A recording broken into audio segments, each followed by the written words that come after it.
ये कहानी एक सच्ची कहानी है जो एक ऐसे लड़के की है जिसने अपनी आसानी से गुजारने वाली जिंदगी को ऐसा गुजारने का फैसला किया जो कोई भी नहीं कर सकता और ना ही इस बारे में सोच सकता है। ये क्रिस नाम के एक लड़के की कहानी है जिसने जब अपनी पढ़ाई पूरी की तो उसके मॉम डैड ने उसे एक नई गाड़ी देने का फैसला किया। पर क्रिस अपने मॉम डैड को कहता है, मुझे गाड़ी नहीं चाहिए, मेरे पास अपनी गाड़ी है। फिर इसके बाद वो अपनी सारी क्रेडिट कार्ड्स, आईडी कार्ड्स, अपने पेपर्स सब को जला देता है और उसके अकाउंट में जो $24,000 थे जो उसके माँ बाप ने उसकी पढ़ाई के लिए जमा किए थे, वो सारे डॉलर्स गरीब लोगों में बांट देता है और अपना बैग उठाकर अपनी गाड़ी लेकर निकल जाता है। क्रिस कहाँ जा रहा था वो खुद भी नहीं जानता था। दरअसल उसके माँ बाप के कम प्यार की वजह से उसका दिल इस रिश्ते से भर चुका था और वो अपनी पुरानी पहचान को छोड़कर ऐसी जगह जाना चाहता था जहाँ पर उसे कोई भी नहीं जानता हो। अपनी गाड़ी को वो एक जगह पर रोकता है और सो जाता है। ये एरिया फ्लडेड एरिया था। रात को जब वो सोता है तो उधर सैलाब आ गया था, उसकी गाड़ी भी फंस गई थी। अब उसे वहीं पर अपनी गाड़ी को छोड़कर आगे का सफर तय करना था, पर वहाँ से जाते हुए वो अपनी गाड़ी की नंबर प्लेट को भी उतार देता है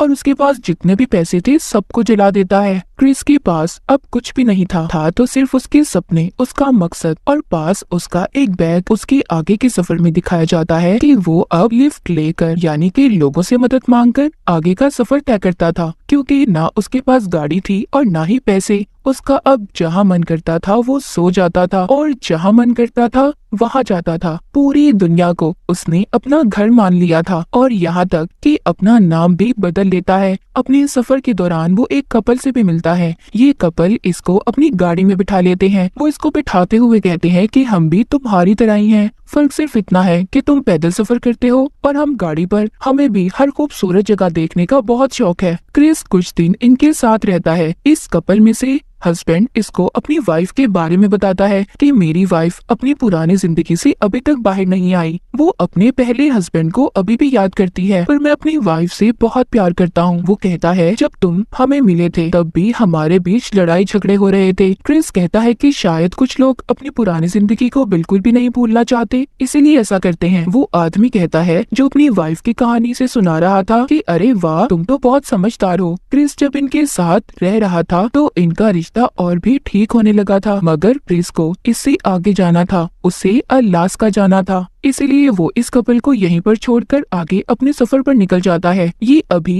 कैलिफोर्निया में था। फिर इसके बाद वो ईस्टर्न साउथ डिकोटा जाता है। इसको आज घर से निकले हुए 2 महीने हो चुके थे। आगे यहाँ पर आकर क्रिस एक आदमी से मिलता है जिसके पास यहाँ पर खेतों के बड़े बड़े कॉन्ट्रैक्ट्स थे। वो आदमी फसल काटने का काम किया करता था। क्रिस भी उसके साथ काम करता है। वो अपनी जिंदगी के मजे में था क्योंकि वह जो भी कर रहा था वो अपनी मर्जी से कर रहा था। यहाँ से भी क्रिस को जाना था। इस आदमी से वो एक गन बंदूक मांगता है जो उसको शिकार के लिए चाहिए थी, क्योंकि अलास्का जहाँ पर वो जाना चाहता था वो एक जंगल था। पर इस आदमी को किसी वजह से पुलिस पकड़ कर ले जाती है। क्रिस का यहाँ तक का सफर भी खत्म हो चुका था। यहाँ से भी क्रिस आगे निकल चुका था। वो ये फैसला करता है कि आगे एक नदी को पार करेगा, जिसके लिए उसको इजाजत की जरूरत थी। जब वो इजाजत मांगने जाता है तो उधर ऑफिसर कहता है कि तुम अपना नाम लिखवा दो और जब तुम्हारा नाम आएगा तो तुम्हें बता दिया जाएगा। जब वो लिस्ट में अपना नाम देखता है तो उसका नाम 12 साल बाद था। क्रिस देखकर कहता है, क्या मतलब, एक नदी को पार करने के लिए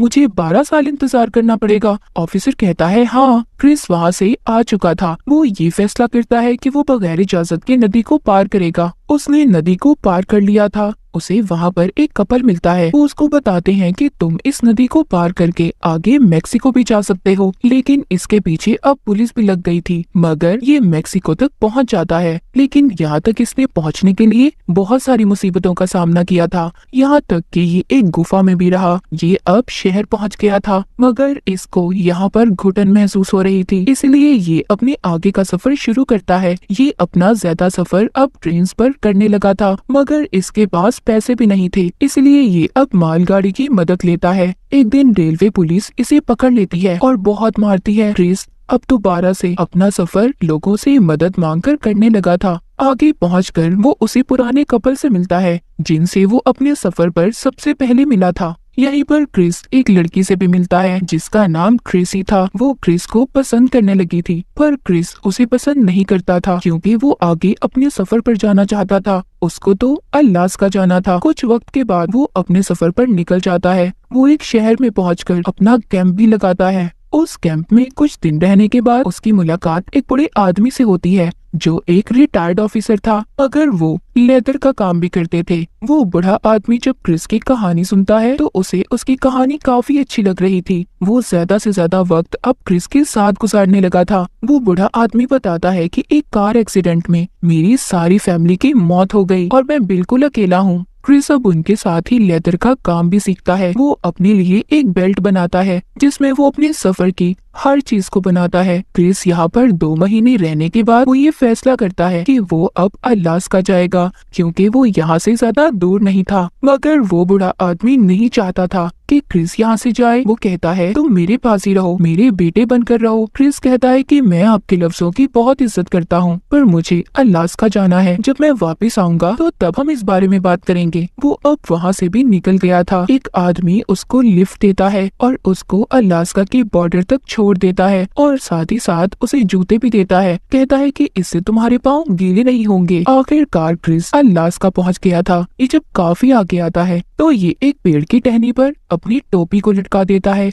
वो ऐसा इसलिए कर रहा था क्योंकि आगे उसे एक नदी को पार करना था ताकि जब वो वापस आए तो उसे रास्ता पता चल सके कि उसने यहाँ से नदी को पार किया था। वो अब नदी को पार करता है और उधर ही अपना कैंप लगा लेता है। अलास्का में बर्फ ही बर्फ थी। दूर दूर तक किसी भी इंसान का नामो निशान तक नहीं था। वो यहाँ पर रहने के लिए छोटे मोटे शिकार भी करता था। उसके पास बंदूक भी थी जो उसने शिकार करने के लिए रखी हुई थी। तभी इसको एक बस नजर आती है जिसमें सोने के लिए बिस्तर और आग जलाने के लिए सामान भी था। इसको रहने के लिए अब जगह मिल चुकी थी। क्रिस उस बस को अच्छे से साफ करके वहाँ पर ही रहने लगा था। वो शिकार करके अपना पेट पालता था और अब क्रिस वो जिंदगी गुजार रहा था जो वो जीना चाहता था। क्रिस की एक अच्छी आदत ये थी कि उसको पढ़ने लिखने का बहुत शौक था। आज तक जहाँ पर भी वो गया था उस जगह की खूबी को ये अपनी किताब में लिखा करता था ताकि वो अपनी जिंदगी में हमेशा उन पलों को याद कर सके। शुरू में तो अलास्का के दिन उसने बहुत अच्छे से गुजारे, पर अब आहिस्ता आहिस्ता उसके पास खाने पीने का सामान भी खत्म होने लगा था। इसीलिए उसने अपना खाना पीना भी थोड़ा कर दिया था, जिस वजह से उसका वजन भी कम हो रहा था। उसने जो बेल्ट पहनी हुई थी जो उसने खुद बनाई थी उसमें बार बार सुराख करके छोटी करके पहनता था। उसका खाना खत्म हो रहा था,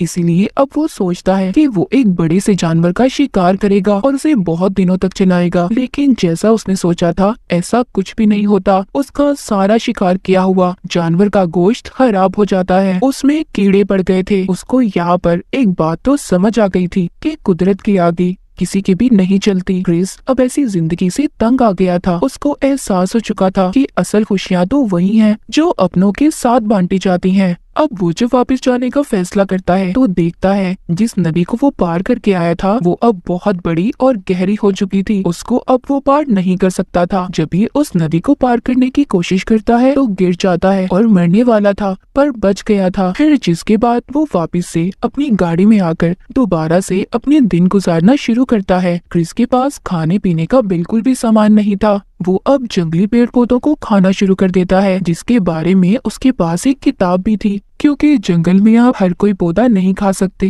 एक दिन वो एक जहरीला पौधा खा लेता है। उसके पूरे जिस्म में जहर फैल चुका था। उसके अंदर अब इतनी भी हिम्मत नहीं थी कि वो अपने लिए खाना तलाश कर सके। उसको अलास्का में पूरे 100 दिन हो चुके थे। जो वो अपनी जिंदगी में करना चाहता था उसने कर लिया, मगर अब वो बहुत कमजोर हो चुका था। लेकिन अभी भी वो अपने ख्यालात लिखता था। वो अपनी आखिरी दिनों में लिखता है, happiness only real when shared, मतलब खुशियाँ वही है जो आप दूसरों के साथ बांटते हैं। जब उसको एहसास होता है कि ये उसकी जिंदगी का आखिरी वक्त है तो वो अपने स्लीपिंग बैग में लेट जाता है, अपने माँ बाप को याद करता है, दुनिया में एक आखिरी नोट लिख कर जाता है जिसमें लिखा था, I had have a happy life and thank the Lord goodbye and may God bless all, यानी मैंने एक खुशगवार जिंदगी गुजारी और इसके लिए गॉड का शुक्रिया और सबको अलविदा। जिसके बाद वो मर जाता है। इस पूरी क्रिस की कहानी से हमें ये सबक मिलता है कि जिंदगी अपनी मर्जी से जरूर गुजारें, पर अपनों के बगैर, खास तौर पर माँ बाप के बगैर कोई जिंदगी नहीं। हर कोई अपनी जिंदगी में कोई ना कोई गलती जरूर करता है, पर हम गलतियों की वजह से